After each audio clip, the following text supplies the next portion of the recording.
Moskow telah mengubah cara mereka menilai harga minyak mentah untuk tujuan perpajakan, setelah penerapan embargo Uni Eropa terhadap pembelian minyak Rusia. Penjualan minyak mentah Rusia juga dihajar pembatasan harga oleh negara-negara G7. Langkah ini bertujuan untuk mengimbangi dampak penurunan harga minyak mentah Ural terhadap pendapatan anggaran. Harga Ural kadang lebih rendah sekitar $35 hingga $40 per barel dibandingkan harga indikator Brent. Langkah ini juga akan membuat pusing negara NATO yang sejak awal berniat memangkas pendapatan Rusia lewat embargo pembelian minyak mentah dalam rangka meminimalisir kemampuan perang Moskow saat menginvasi Ukraina.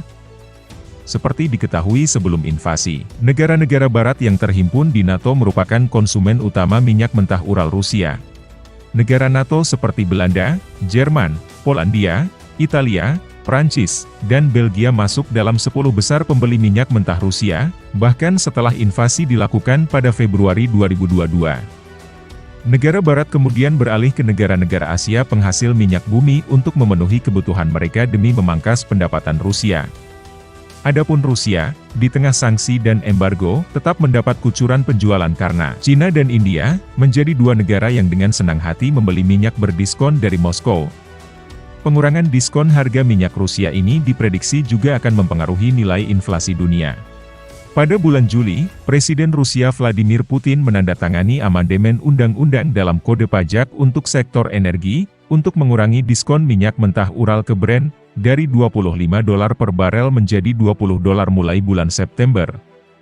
Menurut RBK, perubahan yang direncanakan dalam diskon ini akan memungkinkan anggaran Rusia mengumpulkan tambahan 860,9 miliar rubel, atau sekitar $8,9 miliar pada tahun depan, dan $9,7 miliar lagi pada tahun 2025, serta tambahan $8,9 miliar.